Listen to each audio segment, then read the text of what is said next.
For the first 18 plus years or so of our life, we follow a series of institutional programming designed to achieve one main goal. And that goal is for us to be able to get a job. But perhaps for the first time since the agricultural revolution, which was the era that created the notion of a job in the first place, large segments of society are questioning whether following the traditional path in life and getting or having a job is the best thing for them to do. I would suggest that in many cases, it's not. Now, I realize that is an inflammatory statement. Part of that is intentional. If you react quite strongly to a statement like that, it may be worth questioning why that is. I believe it was Dan Coe who, maybe it was recent, I'm not sure, but I believe that was the person who spoke of this distinction between the mental body and the psychic body. And anyone who's watched my channel for a while now will recognize that we are no strangers here to metaphysical or philosophical concepts like that. So when we speak of something like the psychic body, it doesn't need to get all woo-woo here. It doesn't need to sound too far out there. I think the easiest way to think about the psychic body that we're about to talk about is more as a metaphysical or philosophical framework that is useful to explain certain behavioral phenomenon. And that phenomenon is the desire to defend ourselves. When our physical body feels that it is in a situation of danger or that there is an imminent threat, we seek to defend ourselves, right? Sometimes by actually taking preemptive offensive action. In the same way, we can imagine that we also have a psychic body which has similar traits associated with it. This psychic body can also feel threatened in the same way the physical body can. And the psychic body is not composed of matter like our physical body is, but rather it's composed of our identity. Here's a simple way to think about it. If you enjoy watching sports or playing sports, or if you just have a favorite sports team, well, imagine yourself going to watch a game and you see that there's some other fans of the team that your team is playing against in the stands. It's possible for you to get into an argument or even a fight with another fan of another team, even though there is nothing threatening your physical body between the two of you. It's more that your sense of identity, which is related to you having this favorite team, feels threatened because somebody else in your vicinity does not share that same identity as you and they favor a different sports team. And in this same way, how sports teams can be very strongly associated to somebody's identity, what I think is even more strongly associated to somebody's identity is their career, and more specifically, their career path. People have spent 10, 20, 30 plus years of their life at this point making decisions that have prioritized security, predictability, simplicity, because of the benefits it provides to somebody who is trying to pursue a traditional path in life. Even though making these choices might have meant that they've foregone some freedom in their life. And they rationalize this choice with the comforting thoughts of paying their dues. And sometimes my rhetoric may feel as if I am attacking this identity. So I get it. But that's not my goal. As I've said before, I'm really only trying to speak to a specific type of individual in these conversations. I am not trying to speak to everyone, and I do not know what is best for everyone, okay?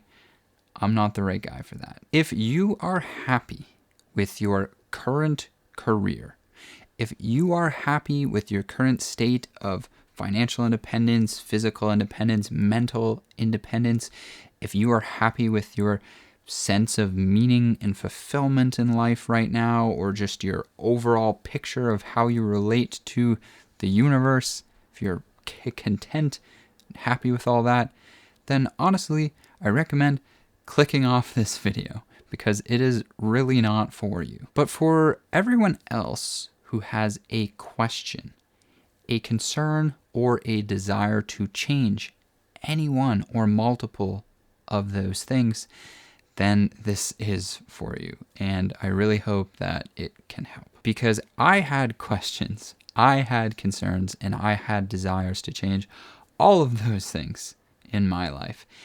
And throughout my journey thus far, I have, I think, succeeded to a pretty good and reasonable degree in all of those things. So with that initial preamble out of the way, let's get back to the main point and concept of this video, which is that getting a job might not be the best way for you to go about approaching life, at least in the modern world as we know it.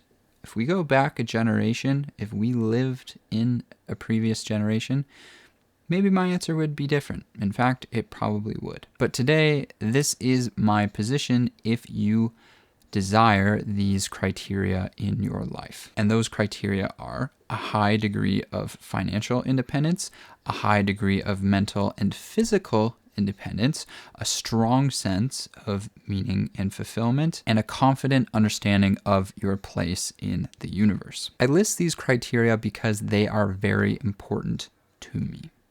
And in order to achieve them, I had to escape traditional programming and basically go it on my own. And I believe, either consciously or unconsciously, the inability to achieve these things that I've just listed is the feeling, is the motivation behind the sense of dread that you feel when you have to go back to work on Monday morning, or that similar sense of dread that you feel when you're a young kid and you have to try and figure out, what the heck am I supposed to do with the rest of my life? Now, you may notice I keep using that phrase, institutional programming, to describe the process of indoctrination that happens primarily between the years of about, let's say, 6 to 18 years of age. And these are some of the most formative years in your life. And that indoctrination's main goal is to direct you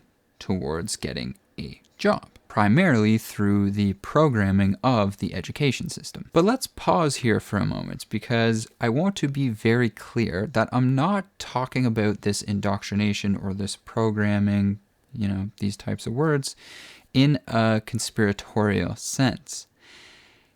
I actually think that this is a very natural process, because the very goal of this process is to funnel people into divisions of labor that make up the middle to the bottom rungs of the hierarchy of society. Ever since we experienced the agricultural revolution, humanity has relied on this funnel and this hierarchy structure, because without it, society as we know it would collapse. As I discussed before in a previous video, hierarchy structures have been embedded in humanity before we had large-scale divisions of labor, back when we were just hunter-gatherer tribes. And it is postulated that this is the case because hierarchy structures are actually a fixture of nature itself. And actually, if you happen to be new here watching this video, you may find it really interesting to check out after this one. I believe it was called I Think I'm Going to Stop Working was the title of the video, and actually just check out the whole playlist of which it is a part. All of these videos relate to and build upon one another in a way that I hope can eventually culminate into a cohesive philosophy, I guess, of sorts, towards figuring out how to achieve a life of financial, mental, and physical independence, a life rich with meaning and fulfillment, and the ability to explore the deeper questions in life, like, why is all of this even here in the first place? Which is a question that I personally call the one big why, because I think it's the biggest why you could possibly ask. But let's get back to that idea of the hierarchy structure. Okay, so we've established that In life, you experience a series of institutional programming carried out primarily through the education system that is designed to funnel you into some kind of division of labor by getting a job. We've also now introduced the idea that these jobs exist within an overarching hierarchy structure based on levels of power, and that these jobs that you can take after being funneled into them out of this institutional programming will primarily place you into the middle to bottom rungs of this hierarchy structure. Let's expand on what I mean by this, because I think this is a very big reason why many traditional jobs today cannot fulfill the criteria of what I think of as a good life, at least with the criteria that I listed earlier. In that previous video that I mentioned earlier, I introduced a concept that I think of as the great game. And that's because as humans, we've been playing one main game, one overarching game that determines almost everything. And we've been playing this game for thousands and thousands of years. And the two main purposes of this game are to determine who the winners and losers of society are and what they each get. In other words, we've been playing the great game to determine what is the hierarchy structure of humanity and how do we distribute resources, scarce and finite resources, across that hierarchy structure. And I want to be clear here. By resources, I do not mean money. Money is the point system within the game, but the resources are what you are trading the money for. And I also want to be clear about a second thing. I'm not calling this a game to minimize the severity of it. It's the most serious thing you could possibly think of. But quite literally, it is a game. An incredibly complex one played out on a massive scale. And one of the particularly interesting things about this game, since we've been playing it for so long, is that every so often we actually update the game and start playing a different version of it. For instance, an early version of the game was based on slavery and servitude, primarily in the early days of the agricultural revolution. Another version of the game was based on feudalism. And now today, yet another version, and the most current version of the game, is based on what we call capitalism. And one of the interesting qualities of this particular version, capitalism, is that perhaps for the first time ever in the history of this game, there exists a degree of fluidity between the levels of the hierarchy. Someone who starts at the very bottom can make their way to the higher rungs. But for most people, accepting a traditional working contract will most likely lead to you finding a place somewhere within the middle to bottom rungs of this hierarchy structure. And as a result, it will dictate what resources and freedoms in life are accorded to you. Let's draw up a theoretical framework of what this hierarchy might look like in the modern day so that I can better explain what I mean here. Let's imagine that there's levels to this hierarchy, and they are based primarily upon US dollar net worth, which is the main point system upon which our current version of the game is based. At the bottom level,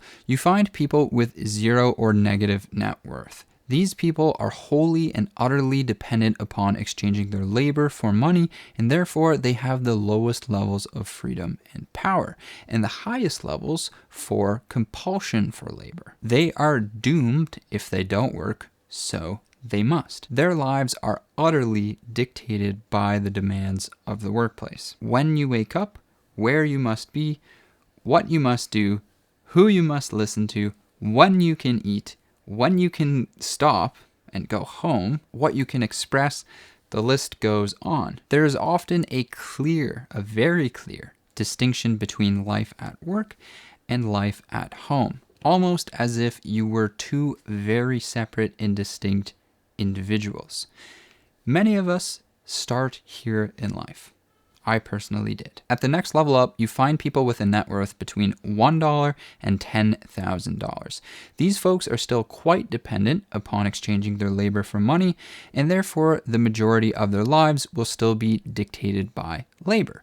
But they have some small slice of protection which can allow them a tiny bit of breathing space should they stop performing labor for any reason or should an emergency expense arise. Moving up once again, we arrive at the net worth zone between $10,000 and $100,000. A bit of a clearer distinction begins to arise here. Once net worth reaches this level, the compulsion of labor decreases to a notable degree. I say this because this was the zone my net worth was in when I decided to quit my 9-to-5 job and take a bet on myself. It was also the zone that my girlfriend was in when she decided to do the same. I knew, based on my experiences and practices of living extremely frugally at the time, that I had saved up about 3 years worth of living expenses that I could burn through while I tried to make my entrepreneurial journey work out.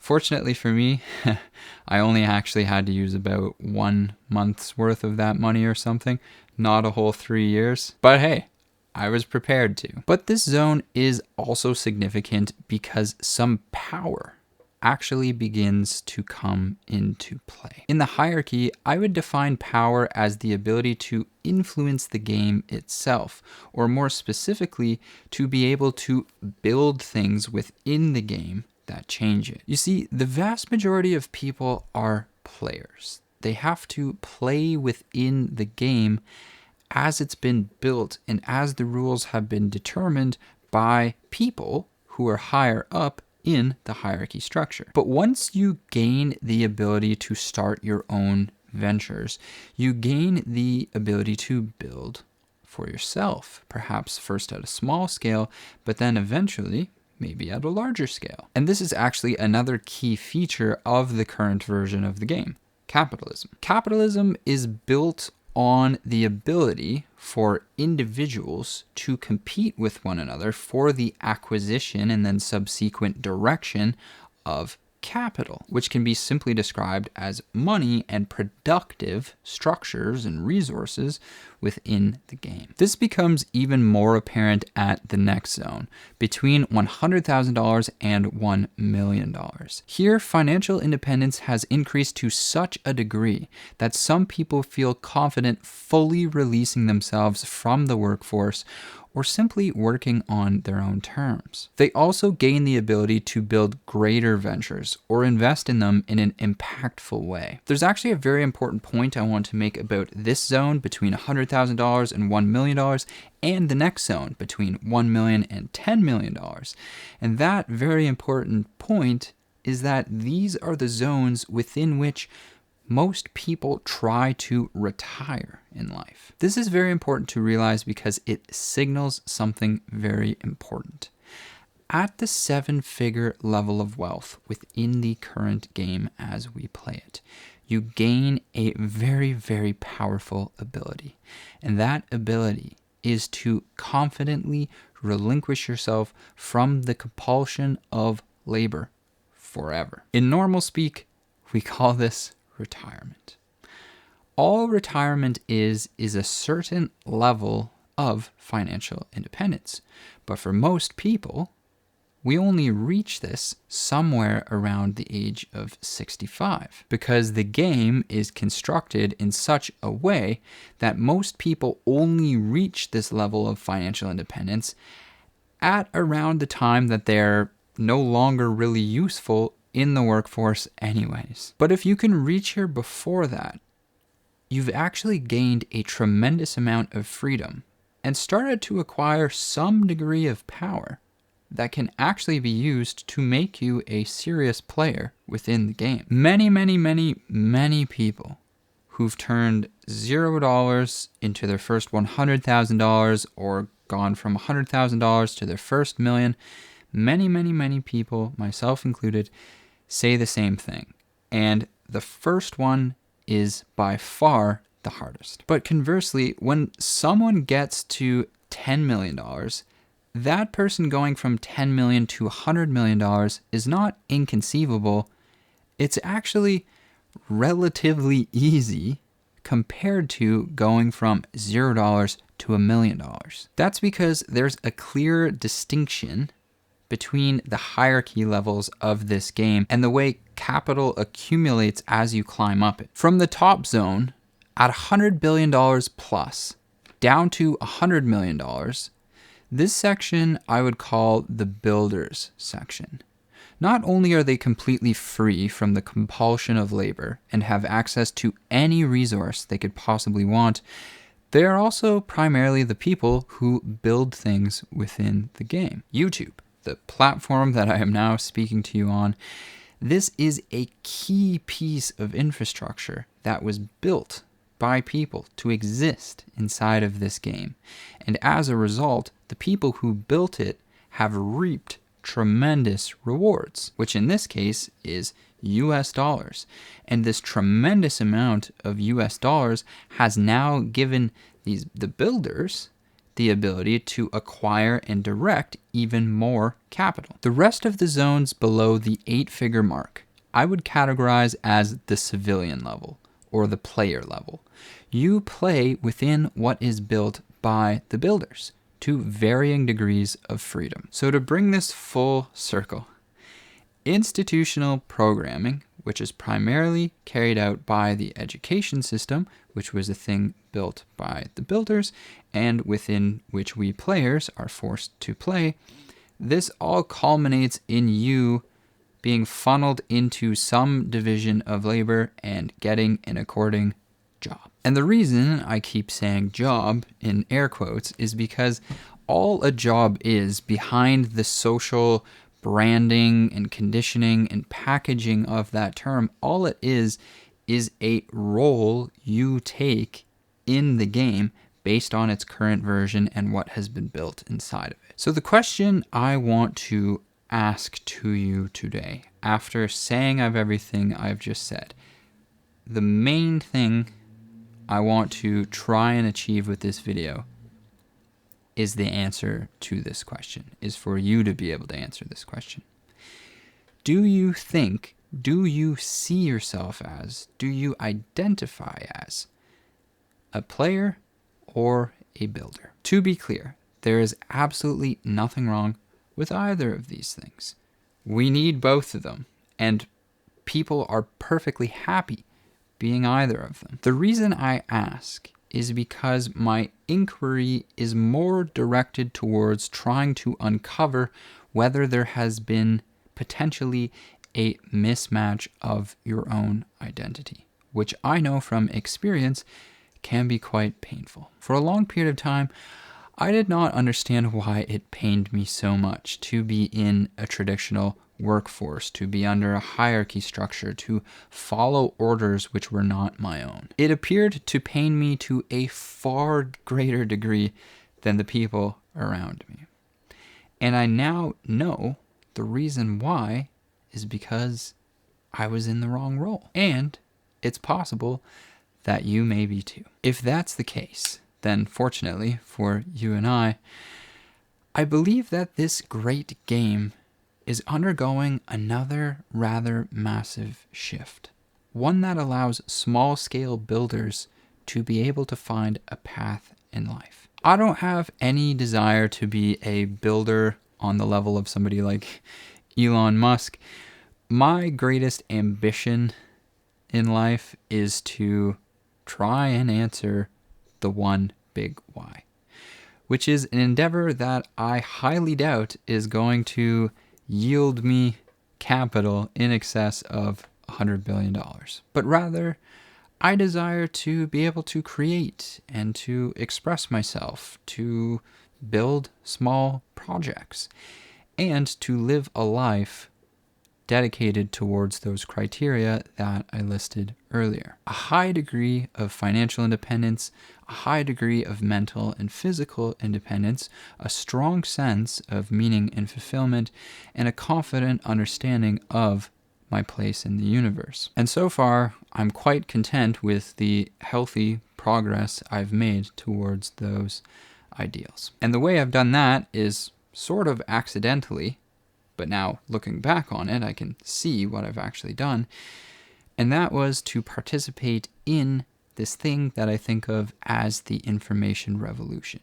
A revolution that is creating a path for small-scale builders like myself. If that piques your interest, I highly recommend checking out the first video in this playlist that I'm putting together. You should see it on your screen right now. If you haven't checked out the playlist yet, highly recommend it as it goes deeper into this particular topic, what the information revolution is, and all the different aspects of how I've personally been able to navigate it.